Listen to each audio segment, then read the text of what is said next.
Tudo na paz, eu sou o Carlos Araújo e aqui tem Teologia com Empolgação, voltando aqui a gravar aulas, estudos bíblicos neste canal do meu Deus, e você está convidado a fazer parte. Já tem muito material aqui, gente. Se você não fez um tour pelo meu canal teológico aqui, faça um tour. Tem vídeos mais antigos, vídeos mais recentes, mas tem muitos vídeos, existem muitos vídeos de tudo quanto é área da teologia, críticas de livros, aulas de estudos bíblicos, aulas das mais variadas aplicações. Você precisa estar aqui me acompanhando. Se não está inscrito, se inscreva e, é claro, não esqueça de já curtir aqui para que possa divulgar para mais pessoas e manda para as pessoas que você entende que gostam de teologia. Isso aqui é para quem gosta de teologia. Eu gosto de estudar, cara. Eu gosto de teologia. Eu sou crente. O Espírito Santo está em mim, Deus está em mim. E o Espírito Santo e Deus me impulsionam a buscar o conhecimento, porque eu entendo como Provérbios diz que a sabedoria é a coisa principal, e com tudo que eu tenho, cara, eu estou adquirindo sabedoria. Estou buscando adquirir sabedoria. Para mim é um prazer, se você puder acompanhar essa jornada. A minha vida, Deus tem me dado esse privilégio, o dom do ensino, para que eu possa buscar um conhecimento mais afinado, refinado, teologicamente falando, entre outras áreas, né? Filosofia, teologia, história, agora psicanálise, enfim, estou aí buscando o conhecimento, mas sobretudo o conhecimento do divino. A vida com Deus é mais importante, o devocional diário nada substitui. E aí você coloca conhecimento teológico para encorpar isso e para servir melhor. É para você servir melhor, é para você estuda a Bíblia para conhecer a Deus e para servir melhor. Ok? Bem, hoje nós vamos iniciar uma série de estudos de uma série, né? Uma série de estudos de uma série, obviamente, chamada Os 10 Mandamentos, Princípios para a Vida. É uma série que eu vou me basear na Bíblia de Estudo Roman e nos comentários. Eu estou aqui com a BKJ, a King James de Estudo, esse tijolaço aqui, embora a linguagem eu tinha, na época que eu fiz o estudo, já faz um tempinho que isso aí tá aí, mas faltava gravar, né?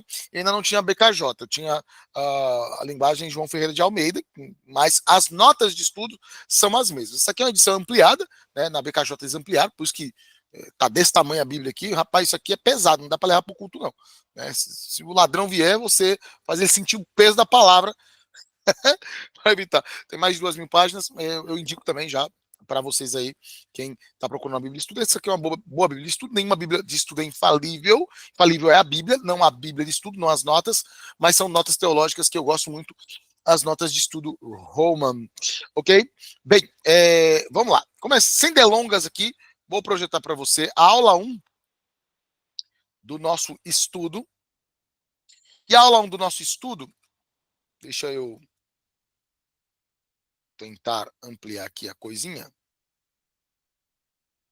Deixa eu ver se vai. Acho que agora vai. E na nossa aula 1 aqui, o que está rolando, né?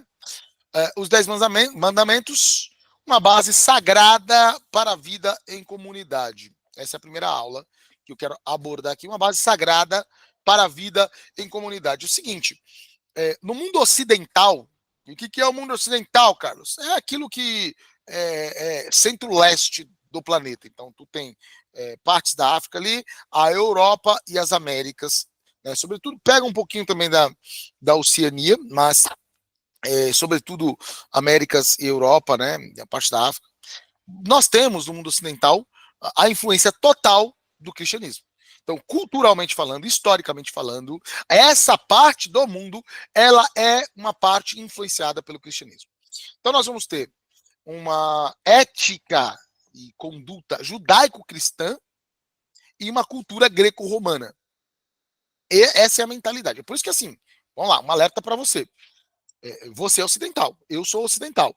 Então, nós que fazemos parte dessa civilização ocidental, como cristãos, nós temos, por mais que o cristianismo seja uma das influências, a influência ética, ainda que muita gente tenta negar e tenta refazer e rever, isso é uma outra discussão, mas nós precisamos, como cristãos, entender que a nossa visão prioritária, primordial, ela não pode ser, ela não é uma visão ocidental em si. Que a cultura ocidental que está sobre nós, e não tem como fugir, ela é secundária diante da nossa visão cristã. Que o cristianismo é o que vai nos moldar e é o que vai nos guiar, é o que vai nos colocar no caminho, porque nós temos que ter uma cosmovisão, uma visão de mundo, ou seja, a nossa ideologia, se assim quiser, ela é o cristianismo. É a partir da Bíblia, em estudos teológicos para refinar e afinar essa visão que temos das Escrituras, para também a gente não sair pensando qualquer besteira das Escrituras, dizendo, correndo o risco de dizer que são as Escrituras que estão dizendo, quando na verdade sou eu que estou dizendo. Né? Dizendo, querendo apontar para as Escrituras, querendo dizer, olha, as Escrituras dizem isso aqui, quando na verdade é eu que quero dizer aquilo ali. E está errado, né? Isso é um problema hermenêutico, de interpretação, exegético. Né? Então, que é um dos grandes problemas dos crentes atuais, com toda certeza. Então, assim, estudar a Bíblia de uma forma mais profunda é necessidade. Por que essa ladainha toda, cara? Por que tu tá falando isso? Porque ao estudar os 10 mandamentos, o chamado decálogo, é a base, é uma das bases comuns para o pensamento ético do Ocidente. Por que eu falo do Ocidente? Porque lá no Oriente, cara, os caras têm um outro rolê, meu filho. Lá no Oriente, os caras não estão pensando muito nesse negócio de cristianismo, não. Não, o cristianismo é a palavra de Deus, é Deus falando, é Deus me guiando, cara. Mas pera lá, eles têm outros pensamentos, o budismo, o hinduísmo, né? O shintoísmo, nunca ouvi falar. Né? Ouvi falar do budismo, talvez, do hinduísmo já, talvez, shintoísmo, Deus me livre. E grandíssimas religiões no Oriente, com influência muito maior que o cristianismo, inclusive. Por isso, a necessidade de se fazer missões para lá, né? Não ficar só aqui. Certo? Então, são missões transculturais. Aqui fazemos missões dentro da nossa cultura. Dentro do âmbito nacional, dentro do âmbito da tua cidade estadual, dentro do âmbito da tua cidade municipal, do teu bairro, no núcleo mais rígido do ethos familiar. Sim. Mas precisamos também investir em missões transculturais. Tá entendendo, né? E os 10 mandamentos para a banda de cá, que é o Ocidente, eles são preponderantes. Então, vamos estudar aqui nessa série de 3 aulas, tentar entender algumas coisas da forma mais simples possível, mas espero eu, não simplória, simples, mas não simplória, para que possamos entender do que se trata os 10 mandamentos. Então, vamos começar com a origem e propósito. Quando a gente pega assim os 10 mandamentos, então, origem e propósito dos 10 mandamentos. Como é que é isso, né, nesse primeiro ponto? Falar um pouquinho da definição, falar um pouquinho do que significa o termo os 10 mandamentos, falar um pouquinho de como isso na prática pode acontecer na nossa vida e meditar numa passagem bíblica aqui, a partir, né, do próprio texto áureo, que é o Êxodo 20. Êxodo 20. Tudo bem? Vamos lá. Definição dos 10 mandamentos. Né? 10 mandamentos também chamado de decálogo, né? De deca, 10, logos, discurso, razão, palavra. Né? Então, o discurso dos 10 são os principais fundamentos entregues por Deus lá no monte, né, Sinai, startando a nação de Israel. O povo de Israel, como povo, precisava de um documento que pudesse guiá-los. E aí Deus entrega, o próprio Deus entrega naquele episódio duplo, né? Deus entrega para Moisés desce, o povo está lá sapateando no bezerro de ouro, dizendo que é Jeová, olha, Jeová, Javé, é esse bezerro de ouro. Não é nem outro Deus. Fizeram um bezerro e disseram que era Deus. Deus é o bezerro. Muito interessante isso, porque como nós, muitas vezes, criamos ídolos, e repare, não é a idolatria, isso é um nível mais profundo e mais problemático de idolatria, se tu prestar atenção, porque não é a idolatria mais comum que enxergamos que é a idolatria do outro, né? Adorando um outro ídolo, dizendo este ídolo ser Deus. Não, não é esse tipo de idolatria. A idolatria mais problemática porque eu pego o Deus real, escanteio ele, deste canto, crio um ídolo ao meu bel prazer, e digo que este ídolo é a imagem e a semelhança do Deus real. Foi o que o povo de Israel fez. Criou bezerro de ouro ali e disse: esse bezerro de ouro é Jeová. Ah, esse povo é muito terrível. Deus me livre. Tem que cair fogo na cabeça do povo desgramado desse aí. Pera lá. Mas não fazemos nós isso também, tantas e tantas vezes, colocando imagens em Deus que não pertencem a Ele? Não coloco. Quantas vezes não fiz isso? Quantas vezes não faço isso por semana ou até diariamente? Olha que terrível. A reflexão, o arrependimento, o pedido pela graça e misericórdia de Deus tem que ser, e o estudo, obviamente, tem que ser constantes. Né? Porque senão desvirtuar é muito fácil. Certo? Muito bem. Não é só isso. O significado, então, no termo, né? Significa 10 palavras do hebraico ou decálogo, do grego, que é decalogos, como eu expliquei, para vocês, né? Então a palavra mandamento deriva dessa expressão hebraica. Então, essa nomenclatura ela vai refletir o que a importância e a simplicidade daquilo que para guiar, porque 10, né, gente? Lembre-se que a lei completa tinha 613 regras para o povo seguir diariamente, semanalmente, mensalmente, anualmente, a cada 7 anos, a cada 50 anos. Regras detalhadas, 613 preceitos, 613 regras. Deus vai lá e resume em 10. Para que qualquer criança pudesse lembrar ali. O propósito geral e moral, quando a gente fala dos 10 mandamentos, basicamente servir como base. Né? O que é moralidade? Moralidade é a conduta local, pessoal. A moralidade está desde a conduta, ou seja, a forma de agir, se é correta ou não, de uma pessoa específica, eu agindo, eu faço aquilo ou não faço. Moralidade no nível mais básico que tem, que é o nível pessoal. Meu povo fazendo aquilo ou não fazendo, moralidade um pouco mais estendida, uma moralidade, uma conduta, o questionamento sobre o que é o certo a fazer ou não a nível social. Então, a moralidade do povo passava-se por aquela conduta que Deus descreve.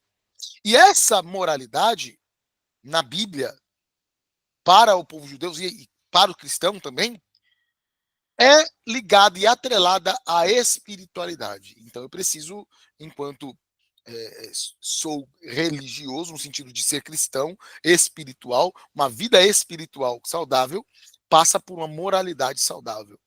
Não posso ter um sem o outro sem um. E dessa forma o povo deveria se conduzir. Entende? Coloquei aqui, né? Os 10 mandamentos servem como uma base moral e espiritual para o povo de Israel, orientando suas ações e estabelecendo normas de convivência. Então, como é que eu vou conviver com o outro? O que falta, muitas vezes, a treta toda do crente em conviver com o outro, muitas vezes se passa pelo fato de que há um problema de moral sério. Ou não tão sério assim, mas um problema de moral. Estou desvirtuado moralmente falando, pensando na perspectiva cristã, daquilo que Deus ele estabelece a partir de sua palavra, eu desvirtuo aquilo. Eu não estou conectado com a conduta que é a conduta cristã. Eu acho que tem que ter uma conduta ou outra. Problemático isso. Porque se sou cristão, devo seguir a conduta tal como Deus me orienta. Porque se fosse para eu me orientar, eu que seria Deus. Não é? Mas. Então não combina esse discurso de, olha, eu sou cristão, mas eu vou fazer o que eu bem entendo. Não dá, sabe? Não orna. Porque não é assim que funciona. Eu coloquei esses princípios visam garantir uma sociedade mais justa e harmoniosa. Para quê? Para que haja justiça o mais próximo possível, porque o homem decaído não consegue ser justo. Até quando somos justos, nós somos injustos, né? Eu vou cumprir justiça com minhas próprias mãos, né? E aí a pessoa tomou um tapa, dá um socão no outro, porque o ódio tá subindo pelo coração, os cabelos já, e a pessoa levou uma porrada, quer ser justa para dar na mesma medida, passa na medida. Passa na medida e ofende muito mais. Então, até para ser justo, a gente não presta. Entende?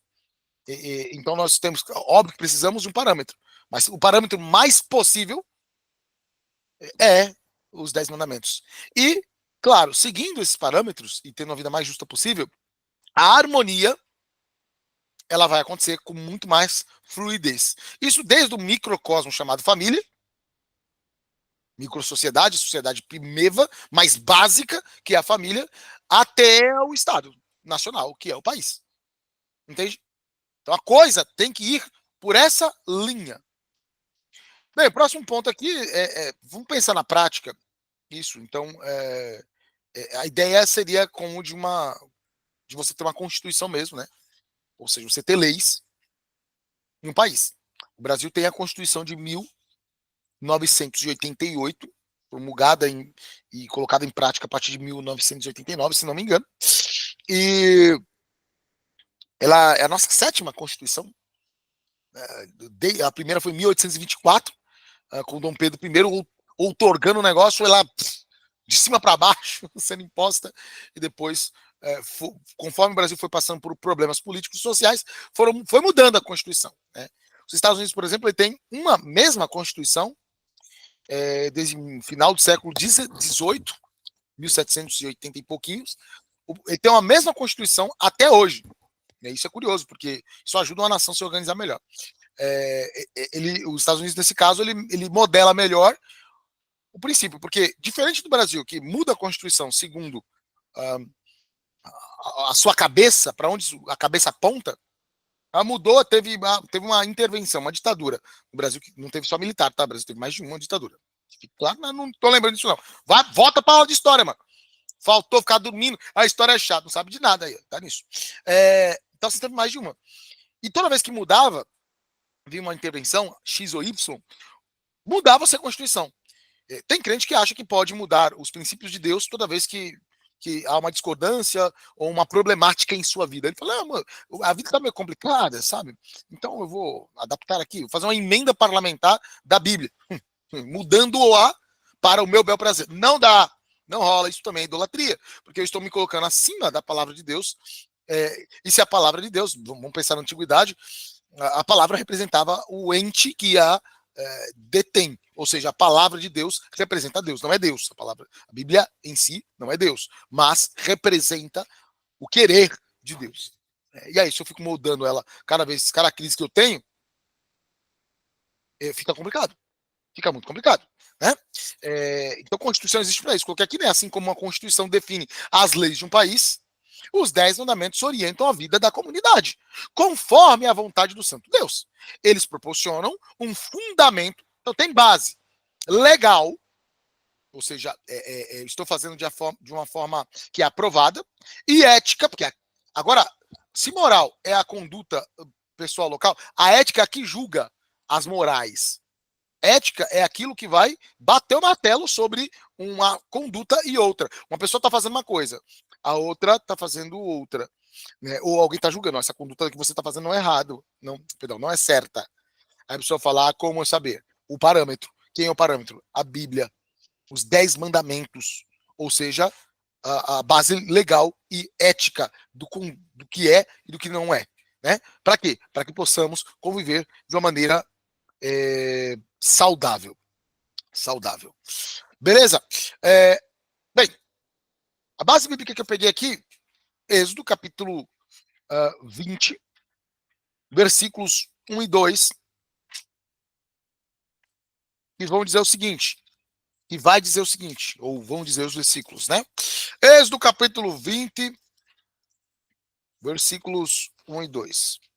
Diz assim, e Deus falou todas estas palavras, dizendo, eu sou o Senhor teu Deus, que te tirou da terra do Egito, da casa de servidão, né? Eu sou o Senhor Deus, que te tirou, né, do Egito e da casa de servidão. Então, por que Deus ele pode ter essa autoridade? Porque Deus é o Deus que salvou o povo. Se Deus me salva, Deus tem primazia em dizer o que eu tenho que fazer, o que eu não tenho que fazer, o que eu posso fazer, o que eu posso deixar de fazer, como eu tenho que fazer. Claro que há espaço para a liberdade humana e cristã, Porque para isso fomos chamados, para a liberdade, que é uma liberdade de, inclusive, ter a capacidade dada por Deus de superar e vencer o pecado. Entende? Não não se trata de você simplesmente fazer o que você pensa, o que você acha, o que você quer, porque não, porque você tem liberdade. Isso é libertinagem. É o que Paulo fala de não dar, usar a liberdade para dar ocasião à carne. Não é isso. Mas eu tenho liberdade dentro dos parâmetros. Afinal de contas, isso é uma discussão mais filosófica mesmo, eu concordo. Alguém pode dizer assim, mas o crente, as pessoas são livres. O que é a liberdade para as pessoas hoje em dia? Tem gente que acha que liberdade é você fazer o que você quer, na hora que você quer, do jeito que você quer. Essa liberdade é liberdade apenas para um ser. Só um ser pode fazer o que quer, do jeito que quer e na hora que quer. Somente um ser existente faça o que quer, na hora que quer e do jeito que quer. Me diga você que ser é esse. Tempo. Que ser é esse? Muito bem. Eu espero, né, que você falou certo. Deus. Só Deus pode fazer o que quer, na hora que quer, do jeito que quer. Qualquer outro que alegue isso, cara, de vez em quando, na vida, tu consegue fazer o que tu quer, na hora que quer, do jeito que quer, dependendo do que seja. Né? Eu quero levantar o braço agora. Pronto. Eu quero levantar o braço agora. Levantei o braço direito agora. Levantei o braço direito do jeito que eu quis, na hora que eu quis, né? Quando eu quis. Certo? Ou seja, foi muito simples. Conforme a complexidade e exigência, agora, eu quero ter R$ 1.000.000 na conta para poder abençoar o ministério, minha família, as pessoas que eu amo, aqueles que têm necessidade. Não tem. E caso você tenha, por favor, você pode aqui fazer o Pix, né? E ajudar as pessoas carentes. E entre essas pessoas carentes, os teólogos carentes. E entre esses teólogos carentes, tem eu, por exemplo, você pode abençoar. É uma opção que você tem. Mas veja assim, repare. Inclusive, provavelmente aqui embaixo deve ter um link com algum produto meu. Isso aqui é de graça. Tu tá assistindo de graça esta aula teológica, numa linguagem acessível, de uma capacidade dessa pessoa que está aqui atrás, com toda a modéstia do mundo, falando, que é incrível. Né? Com todo o meu cabedal, centenas de livros lidos e cursos feitos a serviço. Deus colocando eu para servir você, para te abençoar com conhecimento teológico. De grátis. De graça. E aí, se você quer abençoar o meu ministério, me ajudar a comprar livrinhos e fazer cursinhos que são carinhos pra carambinha, né? Você pode clicar no link que está aqui embaixo e comprar um curso meu. Deve ter algum curso aqui, pelo amor de Deus, né? O meu staff não colocou o curso aqui, eu tô passando vergonha, mas enfim, deve ter um link aqui, você clica depois e você faz o curso. Deve ser barato, tá? Deve ser barato, diante do conteúdo que você vai achar. Então você faz o curso ali, você me abençoa e eu te abençoo, e é uma troca maravilhosa e linda, ok? Se você tiver o seu R$ 1.000.000. Não tem 1 milhão, cara, mas tem um dinheiro suficiente para comprar o teu curso. Então compra aí. Beleza? Voltando aqui. Segunda parte aqui, estrutura dos 10 mandamentos. Como é que eles estão estruturados, tá, meu filho? Vamos lá. Aqui está. São 2 grupos principais, né? Assim, deixa eu ver uma coisa. Bedembe. Sim. 2 grupos principais. Então, assim, os 10 mandamentos se organizam em 2 partes. Os primeiros 4 abordam o relacionamento com Deus, enquanto os últimos 6 tratam das relações interpessoais. O que é uma relação interpessoal? Eu contigo. Então, se trata, no fundo, de leis, de regras, não para te encher a paciência. Você que quer ser mais livrezinho, né, no caso. Não, eu quero ser livrezinho e Deus fica me enchendo a paciência com mandamentos. Tá mandando em mim. Ninguém manda em mim, ninguém manda em mim. Tem gente que tem problema com isso. Não, ninguém manda em mim. Eu mando em mim, só eu. Glória a Deus, mas eu mando em mim. Tá, mas não é esse o foco. O foco não é você olhar para as regras de Deus, que são mandamentos, porque Deus tem uma necessidade sádica de judiar de você mandando em você. Essa visão é turva, essa visão é torpe, essa visão é ruim, é equivocada, é baixa, é pequena, é triste, é pueril. Entende? Não é isso. Não se trata disso. Se trata do que então, Carlinhos? Teologuinha. Se trata do quê? Relacionamento. Relacionamento. Se trata de relacionamento. Relacionamento no nível vertical, os 4 primeiros mandamentos. E os outros 6, relacionamento no nível horizontal. O vertical é você e Deus. Deus e você. O horizontal, você e as pessoas. As pessoas e você. Dá para entender? Então, os 10 mandamentos trabalham isso. Qual que é? Os primeiros 4 abordam o relacionamento com Deus, enquanto os últimos 6 tratam das relações interpessoais. Esta divisão enfatiza o quê? A centralidade da lealdade divina na vida comunitária. Deus é fiel para preservar o relacionamento com Ele e o relacionamento entre nós, entre eu e você. Posso viver bem, mesmo sendo um desgraçadinho muitas vezes, um miserável de um infeliz e um pecador, que sou, me arrependo, oh Deus, por que eu fiz? Mas me arrependo, no pó e na cinza, e pela grande misericórdia dele, ele me salva, me purifica, me limpa, e o diabo não pode mais me acusar. Portanto, estou livre pelo sangue de Jesus para realizar e ser aquilo que Deus ele quer que eu seja. Que assim seja, em nome de Jesus. Ele garante isso. Relacionamento com ele. E sou o que ele quer que eu seja, sendo com você, em você, na sua vida.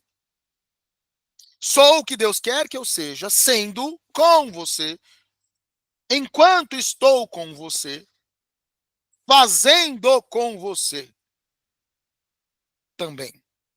Porque aí este relacionamento vertical, a qualidade desse relacionamento devocional que tenho com o meu Deus se espalha para com os outros, para com as outras pessoas. Isso é espetacularmente belo, lindo, maravilhoso.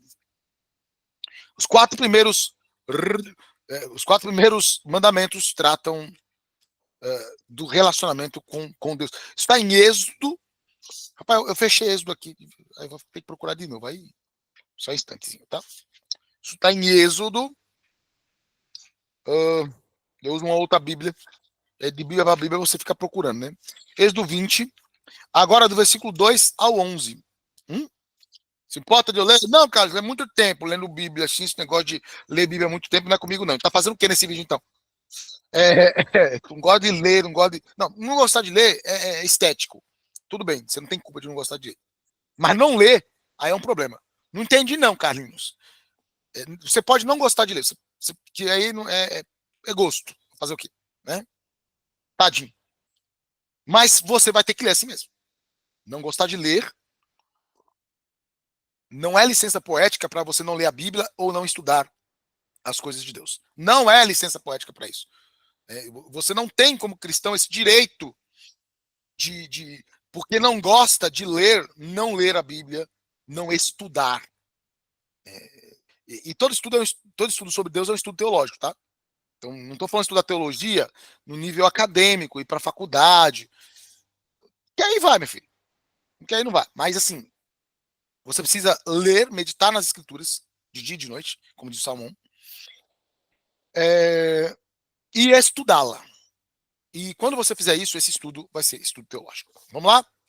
Bem, fala assim, ó, do 2 do 2 ao 11, né? Fala: Eu sou o Senhor, teu Deus, que te tirou da terra do Egito, da casa de servidão. Não terás outros deuses diante de mim. Não farás para ti nenhuma imagem esculpida ou qualquer semelhança de alguma coisa que está em cima no céu ou está embaixo na terra ou que está na água debaixo da terra. 5.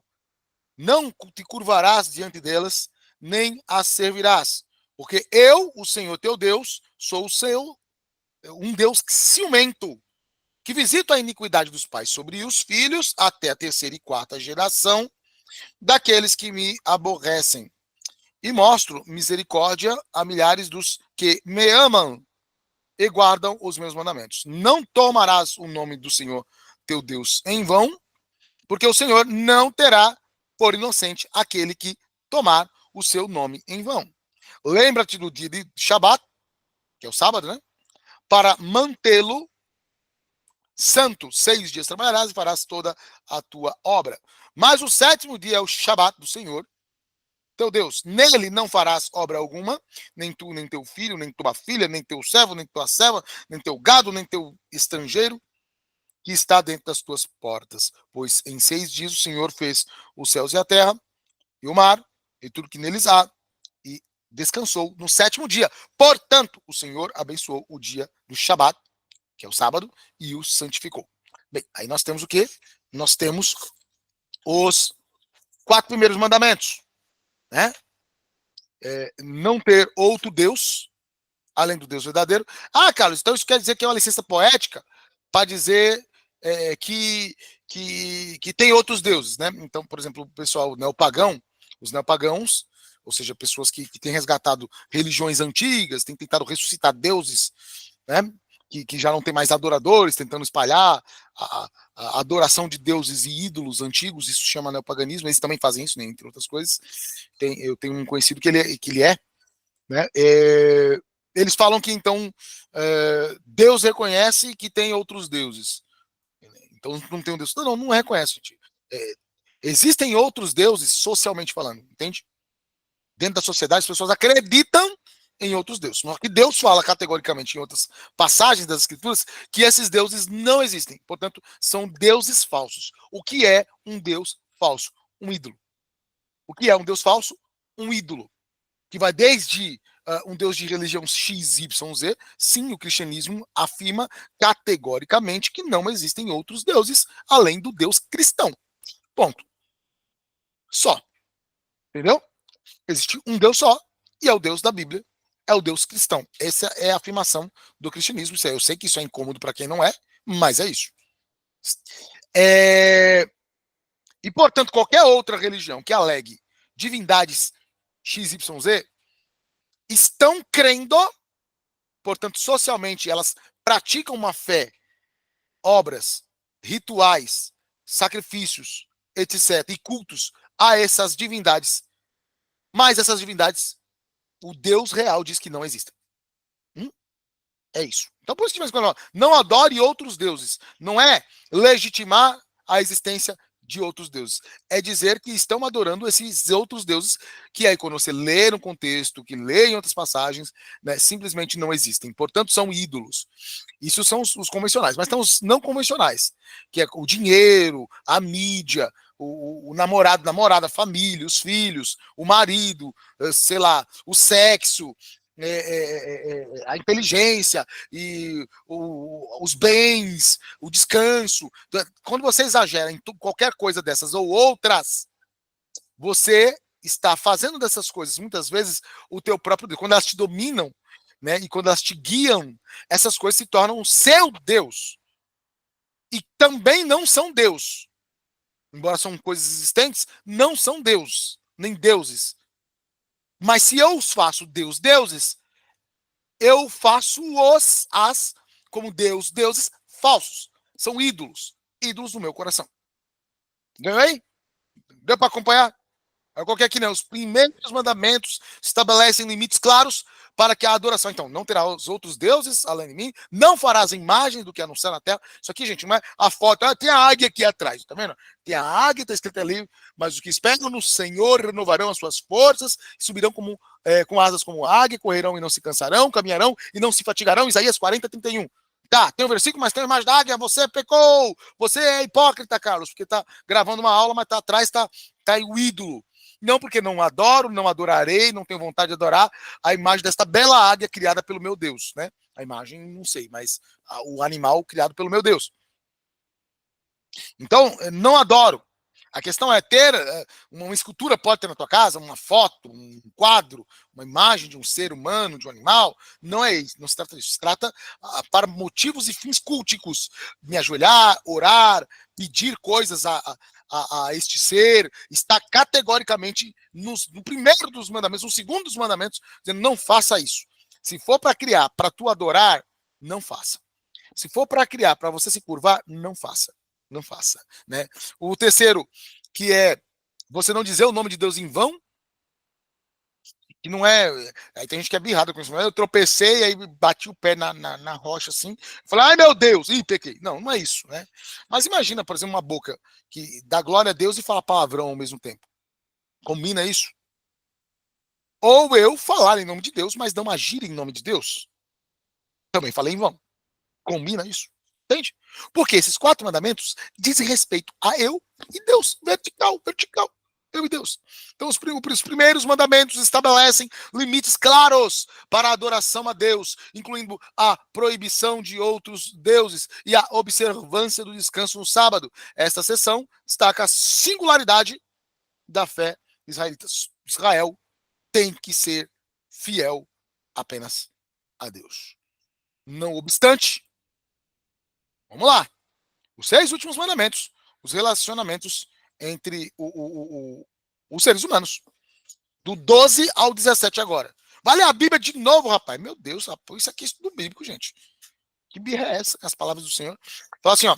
Honra teu pai e tua mãe, para que se prolonguem os teus dias na terra que o teu Deus te dá. 13, não assassinarás. 14, não cometerás adultério. 15, não furtarás. 16, não darás falso testemunho contra o teu próximo. E o 17, não cobiçarás a casa do teu próximo, não cobiçarás a mulher do teu próximo, nem o seu servo, nem a sua serva, nem o seu boi, nem o seu jumento, nem alguma coisa que é do teu próximo. Entendeu? Veja, repare. Então, você vai, a partir de agora, do 5º mandamento, se relacionar com as pessoas. Que você ama ou não ama tanto, ou nem ama. Não interessa. Você vai se relacionar com elas da melhor forma possível. Você vai se relacionar com elas da melhor forma possível, independendo da tua opinião. Então, meu pai e minha mãe, honrar. Ponto. Honrar meu pai e minha mãe. O 5º mandamento. O 6º mandamento diz para. Até ali falei, é o mandamento com promessa, né? Para que se prolongue os teus dias. Não honra, não. Não honra, não, que você vai ver se os seus dias vão ser prolongados, né? Ó, para que se prolongue os teus dias na terra. Se eu te deu, ou seja, é quase uma ameaça, né? Tipo, ou seja, se eu não honrar, o que vai acontecer? O encadeamento lógico, racional da reflexão sobre esse texto é: eu vou morrer se eu não honrar meu pai e minha mãe. E a gente, infelizmente, estamos cansados de ver exemplos de desobediência de pai e de mãe que levam jovens, né, à morte. Todos os dias. Todos os dias, né? O 6º mandamento: não mate, não matarás. Jesus vai refinar isso aqui depois, né? Você sabe, no Novo Testamento. Mas depois a gente fala sobre isso, né? Ou seja, eu nunca matei ninguém. Eu sou uma pessoa muito boa. Sou um ser humano muito bom porque eu não matei ninguém. Você odiou no seu coração alguém? Jesus disse: se você já odiou, você já matou, porque só te faltou uma oportunidade. Né? A lei te segurou, mas o teu coração já está corrompido com o desejo de matar. Não fuja disso. Não matarás. Depois o 7º mandamento: não cometerás adultério. O 7º mandamento. Então não traia. Case-se e fique fixo com uma pessoa. Não traia. O 8º mandamento: não roube. Não furtarás. Não seja ladrão. Essa é o Chaves. Ladrão, ladrãozinho, seu ladrão. O pobre do Chaves sendo acusado injustamente ali, né? Ladrão, seu ladrão. Não seja ladrão, seu ladrãozinho. Não roube.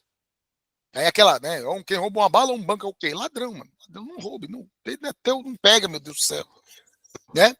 Não darás falso testemunho. É o 9º mandamento. E ninguém entende isso aqui. Com o teu próximo. Entende? Não. Como é assim falso testemunho? Não minta, meu filho. Não minta. Problemas com mentiras, tal. A nossa natureza humana vai pressionar isso, uns mais, outros menos. Não minta. É mandamento. A base é a verdade. Então, não minta. E o 10º e último mandamento: você não cobiçar as coisas alheias. Aí ele vai falar da casa, da mulher, que entra quase no adultério também, né? No céu, enfim. Não tem. O que significa isso, não cobiçar as coisas alheias? Também a pessoa não entende. O nono e o 10º mandamento as pessoas não entendem normalmente. É não ter inveja. Não seja um invejoso. Não é para ser invejoso, meu Deus do céu. Eu não quero ser invejoso, Carlinhos. Não, mas então não seja. Não seja. Seguindo isso, você vai conviver muito bem com as pessoas. Cara, não tem como. Seguiu, conviveu bem. Pode ser que você não morra de amores por todos, mas vai conviver muito bem com essas pessoas, né? Então, os últimos mandamentos definem, coloquei aí, ó, para você, normas. Os últimos mandamentos definem normas para a convivência social, como a proibição do homicídio, adultério e roubo. Né? E aí, esses princípios, deixa eu ver se eu consigo colocar o trequinho aqui. Veja. Consegui. Ó, tá aqui, ó. Aí, agora então, ó, os últimos mandamentos aqui, né? São normas para a convivência social. Tu vai ter norma para tu viver bem com as pessoas, né? Então, homicídio, tal, adultério, roubo. Esses princípios, o que eles fazem? Ó, promovem a justiça. Tô com um Paxson aqui, o negócio tá difícil. A integridade. Para quê? Para que você interaja bem com as pessoas. Se trata disso. O que a gente pode comparar aqui? Com os direitos humanos, né, gente? Em prático, é os direitos humanos. Porque, assim, adorar somente a Deus, ele vai refletir, ele vai trazer que você seja uma pessoa leal, uma pessoa honrosa, uma pessoa humana, né? Contribuindo para que a sociedade seja melhor. Por isso, de fato, os direitos humanos aqui, né? Coloquei, né? São bem influenciados por essa mentalidade judaico-cristã, né? Então, as leis dos 10 mandamentos distinguem-se, né? Elas distinguem-se aqui, ó, de outros códigos legais, pois são considerados divinamente inspirados. Qual a diferença? Os direitos humanos são muito interessantes, muito importantes para a nossa convivência. Mas por que eles não são mais importantes para um cristão do que o decálogo, por exemplo? Porque eles não vieram de Deus. Mesmo sendo interessantes e bons, eles não são infalíveis. E nós entendemos que os 10 mandamentos vindos de Deus eles são infalíveis. Essa singularidade implica uma responsabilidade direta com a vontade de Deus, em diferença, né, contraste com as legislações humanas. Então, assim, devemos obedecer a homens em vez de Deus? Pergunta Pedro para os seus párias enquanto estava sendo julgado com suas ações cristãs. Né? Eu vou obedecer mais os homens ou vou obedecer a Deus? Vou obedecer a Deus. Mesmo, porque os direitos humanos podem ser muito interessantes, mas podem estar errados. Né? Vamos lá, então. E aí, a ideia de obediência como culto. Então, a singularidade. Isso aqui a gente está mostrando a singularidade dos 10 mandamentos. Por que ele é singular, né? Porque, comparado com outros, ele é divino. A obediência como culto. O que é isso? Em Israel, obedecer ou desobedecer era uma questão de fidelidade a Deus.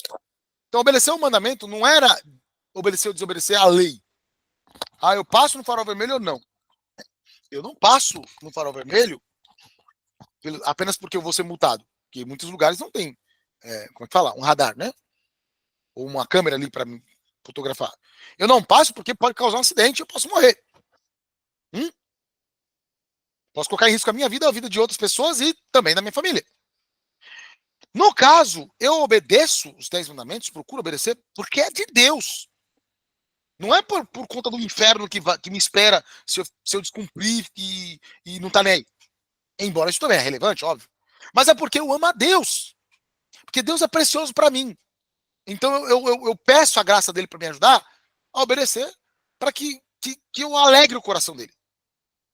Israel deveria pensar assim, né? Então a obediência aos 10 mandamentos ela contribui aqui, né? Ele fala, não se refere apenas à conformidade legal, isso que eu falei, mas sim ao ato de lealdade a Deus. Eu amo a Deus.